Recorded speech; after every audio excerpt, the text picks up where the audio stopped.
Ladies and gentlemen, welcome back to Royal Instinct. Today we're going to be watching a video about how viruses are weaponized.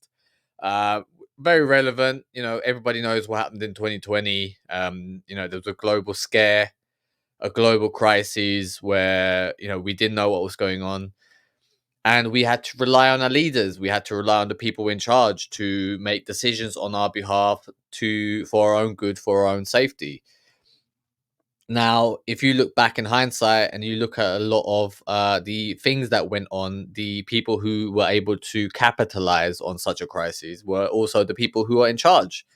They had their own private deals. They invested in the right companies who produced solutions, medical solutions, supply solutions, and that they all benefited off the back of this. And you as a consumer, you as a citizen of these countries, were left to, you know in essence, just to fend for yourself and be scared, while these other people were able to profit off your fear, of your state of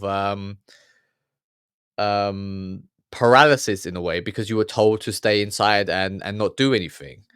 We live in difficult times right now. The only way to protect yourself is financially. However, AI is coming and they will take away most of jobs for people, and then they won't be able to provide for themselves financially. So, you know, what is the solution at that point? The only solution left is for you to build a kingdom.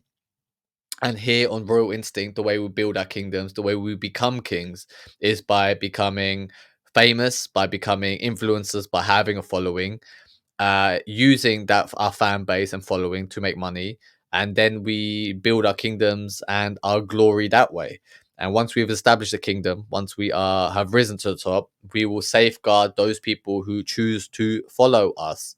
Okay, and here on Royal Instinct, I'm looking for 100 people who understand what I'm talking about, who want to also go on this journey. And we will form a network of kings. We'll form a royal alliance where we help each other, where we work with one another, and form some sort of community of royals. And we'll help the people that follow us. We help the people who want to be part of this journey. True friendship will be built along this way, and it's because that's the only thing that you can rely on. We live in uncertain times, and the future will get more and more uncertain as technology gets more and more advanced. But let's get into this video. It's November 10th, 2008. Barack Obama just won an election, and he travels to the White House to meet with the outgoing president, George Bush. In that meeting, Bush told Obama about a top-secret weapon that the U.S. military had been developing with Israel since 2005, codenamed Project Olympic Games.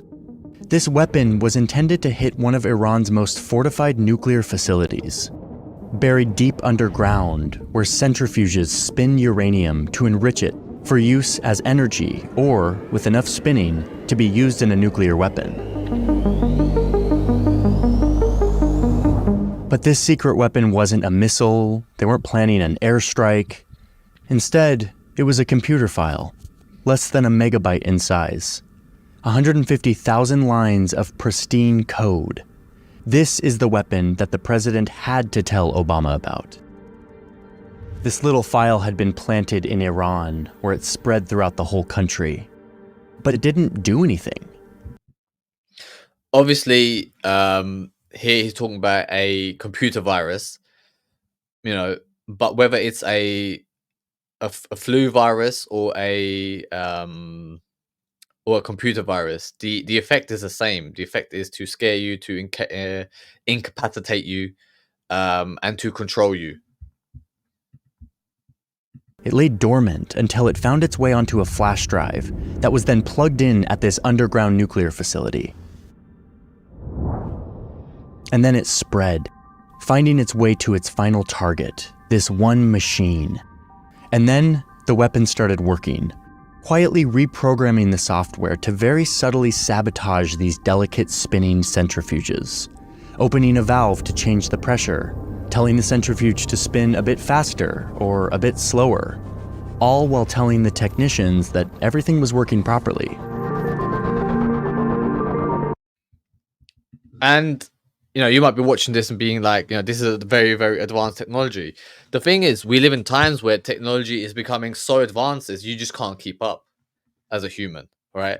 Um, so what does that mean? That everybody needs a PhD in computer engineering to protect themselves? In essence, you don't have the time to outwork computers, to outwork AI, because AI is here, guys. Okay, AI will displace most of humanity. It will displace most of people's jobs. Most of the population in the world will become redundant because robots, machinery, and artificial intelligence will take over the game. Okay, and then you have to realize this: if you're not able to get another job, if AI is doing your job and AI can work 24/7, it doesn't take holidays. AI, you can't compete with it, then you are literally, there's no use for you at that point. Okay, if you're not wealthy, if you can't pay your way around, is that what use is there to you, right? Government will give you the solution of giving you universal basic income, right? But in return for universal basic income, you have to give up rights to any property that you might inherit, any property that you own. You will be told to never leave your property, and instead, plug yourself into the metaverse, and then you get to see out the rest of your life socializing in the metaverse, running around, um, and you know, you might think, oh, that sounds like fun. I never have to work and I get to play video games online all the time. But in essence, is you lose your humanity, you lose your freedom, you lose the ability to socialize with other people. And that is a very sad existence. It's a very lonely existence, and you will realize very quickly. By the time you realize how fucked up it is it'll be too late. You'll be too old, too weak to do anything about it. The only thing left for you to do is for you to build a kingdom, is for you to become a king and be seen as a king, a large amount of wealth, amass large resources. And what we do here on royalinstinct.com is we work together with 100 other kings. We build our networks, we build our alliances, and each and every one of us kings, 100 kings, build a kingdom. So we become a network of 100 kingdoms, where you are seen as a king, where you be treated as a king, where you will have a large following, a large audience who you get to protect. And in essence, in return, they will protect you, and you will become the leader that they are seeking for. And then you are able to build a kingdom where external factors like virus attacks, you are protected from. Over time, these subtle manipulations destroyed these centrifuges. This was one of several weapons that the US had planted in Iran using sophisticated computer code. Now, if a war broke out with Iran, the US could turn off their power, could turn off their military defense systems, making it so they couldn't shoot down planes. They could turn off their command and control systems so they couldn't talk to each other during the fight. This was a real war plan executed by thousands of American military personnel, hundreds of millions of dollars in a cyber operation that would, quote, prepare the battlefield by weakening Iran's ability to fight. All of it using code. The code that sabotaged the nuclear facility was eventually discovered and named after some of the elements that were inside of these many lines of code. .stub or MRXnet. They called it Stuxnet. Now, this weapon did slow down Iran's progress at first, but it didn't stop them. But what this did do was showcase a new style of war. The use of quiet weapons in the form of a tiny text file that could self-replicate and wreak actual physical. And you have to remember where else we are headed to. Elon Musk is working hard at his Neuralink business, where he wants to install a chip into your brain, so you get to interact with machinery, with computers, using your brain. And if the government can install a virus into a computer, who is right? Think about it, right? The US saw Iran as an enemy, right? They installed a virus without Iran ever knowing into their back end system. Okay. And then when they needed to, they were able to execute that virus, that line of code, and in essence control that person. Okay, they said that they could speed up or slow down the uh the the the, the speed at which those machines operate in Iran. Who's to say that there's already that type of virus, that type of code written into Elon Musk's Neuralink? Who knows, right? You don't know. I don't know. We haven't seen. Are you even able to read codes? Okay, who can you trust to do this? Right? You have to now rely on somebody else to tell you that there isn't any code, and humans are easily manipulated. Humans can easily be paid off. Um, yeah. So you have to take someone else's secondhand word that this thing is safe. There might be some sort of virus already installed into this chip in the brain that they want to put in. um yeah, and and that virus might be something like where they have the ability to put you to sleep whenever they want, to shut off your brain. If you don't agree with what they say, they might just shut off your brain. If they feel that you're getting too strong physically, they might just lower your hormones, your testosterone. um who knows what they have planned? Okay, but why are people so willingly giving up their freedoms? Because they are told by the people in charge that this is for their own benefit, that this is for progress and advancement, and in essence it could lead down a very scary path, like what this video is about. Damage on an enemy.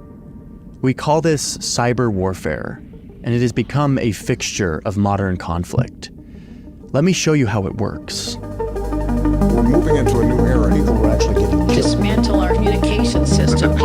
Attacked a bunch of Estonian websites in the financial, government, and media sectors, shutting them down as retaliation against Estonia deciding to relocate a Soviet monument. These were cyber attacks, but they were pretty weak and unsophisticated, especially compared to what was soon to come.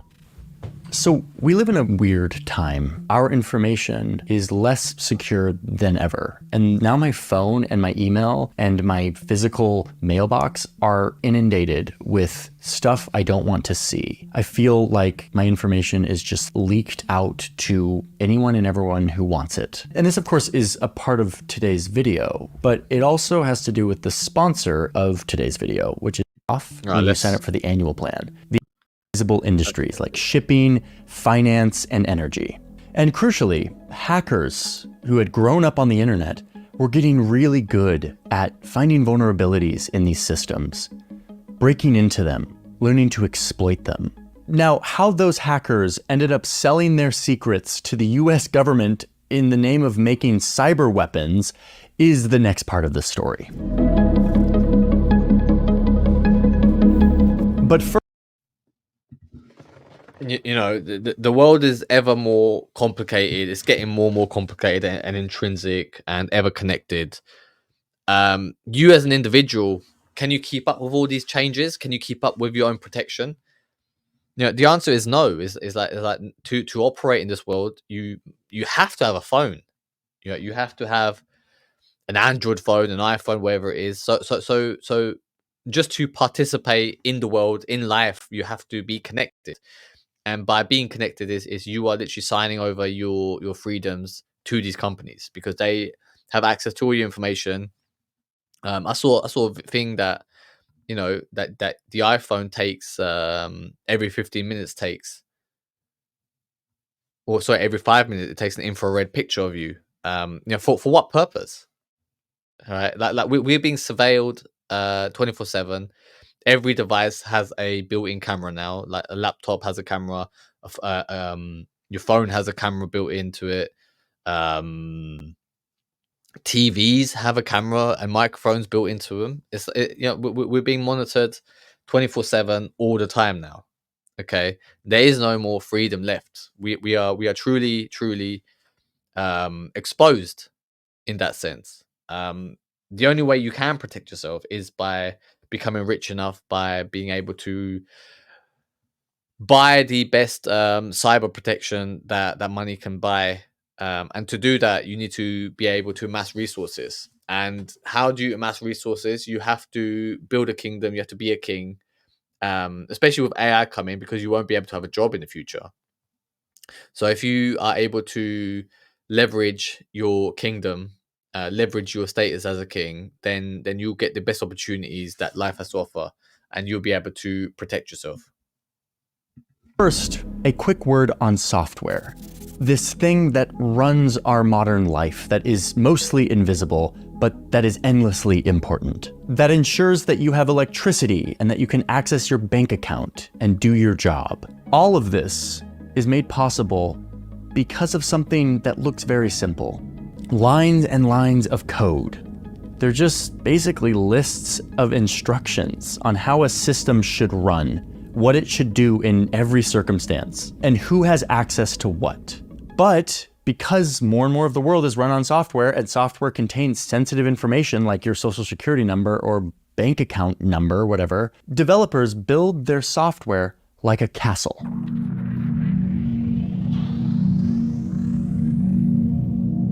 So this is our software castle. It has walls and locked doors that only authorized users are allowed to get into. But inevitably, because it's a big complex castle, the builders of this castle, on accident, left little holes, little vulnerabilities, weak spots, secret doors, that if an intruder could find, would allow them to get in, where they can steal things, or even take control of parts of the castle. They can lock the owner out, and only give them access in exchange for money. Or they could just leave little time. You know, I mean, once they put the chips in your head, they'll have total access to your body, to your mind, in essence, your soul as well. And you know, it's a very inhumane world that we're moving towards, and most people are blind to what's coming. That they can't fathom or see or want to deal with the reality that this is the world that we're headed towards. Okay, most people are busy screaming on Twitter about fucking gender politics, right? The migration crisis. It's like, guys, like, right, you're looking at the wrong things here. Like behind us, that they're literally aiming nuclear weapons in your fucking face. Okay, and that's the truth. Like a lot of people won't survive the next phase of human evolution, right? The only way to survive is if you have enough resources, money, and even that doesn't protect you, because you also need a following and fame behind you. When you say something, it automatically becomes relevant because you have enough fans and a following to listen to you. Bombs that will blow up later. Almost all software has some kind of vulnerability that would allow a hacker to get in and control things. But the worst kind, arguably, and the nightmare scenario for software developers is the 0 day. It's called a 0 day exploit because by the time the intruder gets into the software castle, the developers had known about this for 0 days, meaning they didn't know, they were unaware. They were blindsided by this attack. It was a hole in their castle that somebody found, and now they're screwed. Now, once a hacker gets in, developers often know that there was a vulnerability. They can work on patching it, but that takes time. And then, of course, they have to get the users to update their software in order for that patch to actually work. And we all know how kind of annoying that is. A 0 day exploit is a software developer's nightmare, which in turn makes it a hacker's dream. Some hackers will spend their time looking for 0 day exploits in really powerful software, like the software that runs your iPhone or Google Chrome or Windows operating systems or a million other pieces of software that run our world. Some are interested in doing this so that they can get money or passwords, that's the criminals. Or others are interested in gaining control of underground nuclear facilities and electricity grids. I mean, how are you ever going to protect yourself over this shit? You know, there's a subsect of people who say, "Oh, we just go off grid. We just won't use technology." Okay, good luck. Right? Like these things are inevitable, okay? And you need to build your own fame. You need to build enough resources that you can afford ultimate protection, right? And the only thing that is left for you to do is for you to build a kingdom so you can safeguard your own walls. So you can have a castle like that guy was describing that is impenetrable. Okay. Um most of humanity is truly fucked. Most of humanity aren't as aware that these things are happening. Most humans don't care at this point. Okay. You can't go around telling people because they've truly already given up. They've checked out, right? And by the time they it starts to affect their day-to-day life, it'll be too late to do anything about it. Okay, so you have a small window of opportunity before AI takes over for you to get in on the ground up, for you to start making your content, and for you to be seen as a king that you are. That would be the government. Okay, so let's say that you're a really sophisticated hacker and you have somehow found a zero-day exploit for an Apple iPhone iOS. You can get into someone's iPhone and control it. That's a really valuable thing. You now have a few choices on what to do with that information. Number one, you could go right to Apple and you could give it to them. And they will pay you handsomely. Right now, they will pay you $1 million in exchange for a zero-day exploit that allows you to hack into their iPhone. Every big software company does this. Like Google will give you $150,000 if you can find a way to take over one of their Chromebooks via a website. Software companies offer these bug bounties because they want to know where the holes in their castle are. They want to patch them. They want to avoid. I mean, there'll be people watching this saying, "Oh, I'll just become a hacker then." Great, go do that, make your money that way. But you also have to think that if Apple offers a $1 million reward for finding these exploits to their operating system, that means they have some sort of leverage. It is some sort of thing that Apple wants, right? So $1 million is a lot of money, right? What if the hacker goes then to right because Apple's an American company, right? What if Apple goes to sorry the hacker goes to Samsung and say, look, I found these exploits on this thing. Maybe you can use it to your advantage, right? But my price is 2 million, right? That now they can trade, right? Whether they'll be a good person and sell the information to Apple, or they'll be a bad person and allow Samsung to gain a competitive advantage. Okay, it's like can you trust most people have good integrity? Like you just don't know that there are psychopaths in this world.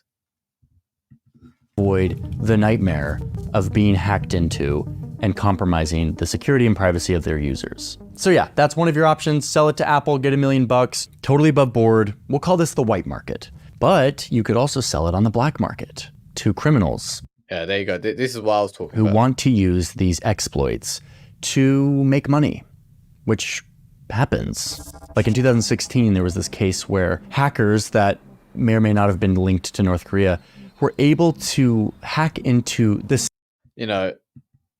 May or may not have been linked to North Korea. Like the US and the Western world has many enemies from different countries. There's enemies within the same countries. We are surrounded by enemies, right? And the only way to protect yourself is for you to become rich enough for you to be self-sufficient. For you to become rich enough, and then use your fame, build fame, so you have followers who will speak on your behalf, who will do your bidding, who will look out for you in times of need. Okay. Central bank of the country of Bangladesh. They were able to make all these fraudulent requests and like hijack the SWIFT system that transfers all the money. And in the end, they were able to get $81 million transferred to their bank account in the Philippines. Their end goal was to get closer to $1 billion, but because of a typo in one of their fraudulent requests, they got caught and it got shut down. But the point is that there's a black market for 0 days because there's a lot of money to be made if you can hack into a financial system. But you also have a third option here. If you have a 0-day exploit, you can sell it to a government or a military. They tend to have pretty big budgets, and more, they're interested in developing.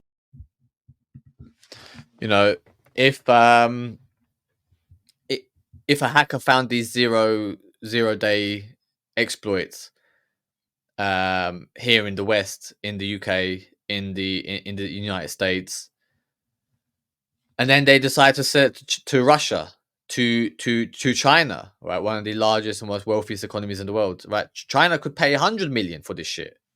Okay. Um, you know, these things should worry you. These things you should be aware of these, and you should figure out how to best protect yourself from these things. Okay.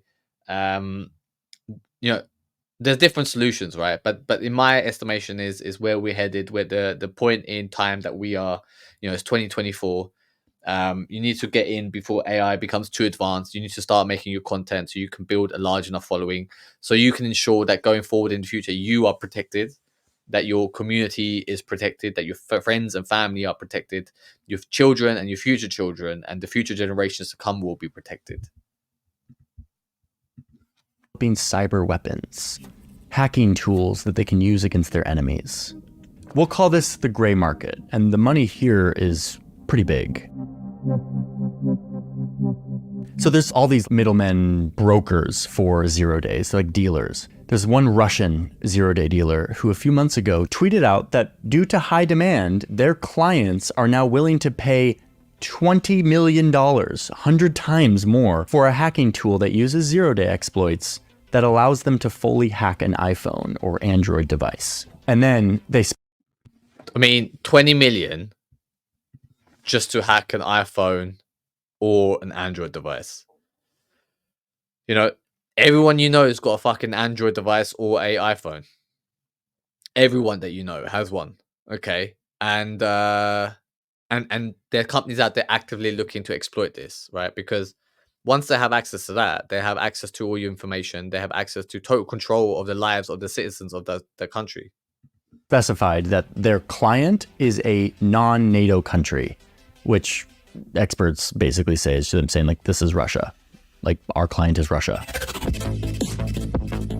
These 3 markets for 0 days show us just how valuable these little bits of code have become, because they aren't just little bits of code.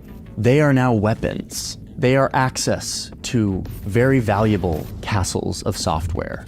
Criminals want them, software companies want them, but more and more governments want them. And this is how the US and Israel built Stuxnet, their big weapon against Iran, using... You should be worried, but there should be a part of you that accepts that, this is going on in the background and that you have no control over. Just be very vigilant about how you store your personal details online. Be very vigilant about changing passwords and just protecting yourself in that case.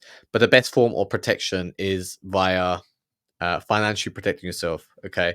And with AI coming and taking over people's jobs, very soon most people won't be able to make any money in their jobs anymore. So the only thing that is left for you to become a content creator, so that you can make money just based off your personality, based off who you are, based off of your ideas. The clients I work with, I teach them how to become effective communicators, how to become charismatic speakers, how to become charismatic leaders, because the world needs more leaders that we can trust. You have to really ask yourself can you trust the leaders that you currently have? Can you trust the people in charge right now? In most cases, what I found was that no, I can't trust these people. And therefore, I had to look within myself. I had to, instead of being depressed, instead of being, thinking, oh, the world's gone to shit, I've decided to search for 100 people who think like me, who understand what the problems are in the world, that the solution is for you to become as famous as possible, for you to rise to the top, for you to be seen as a influencer, as somebody who is important. If you understand what I'm talking about, if you want to build a kingdom alongside my kingdom, if you want to be part of the 100 kings that I'm searching for, be part of my royal alliance that I'm building, then reach out to me, and we can see if we can work together, if I can help you become the leader that you always needed for yourself, that you become the leader that you wish you had when you were in times of trouble. Okay. Yeah, it's scary times that we live in, and I hope that you protect yourself. If you understand that if you want to, build your own kingdom, if you want to be part of my movement, reach out to me and we can see if we can work together. But that is it for today.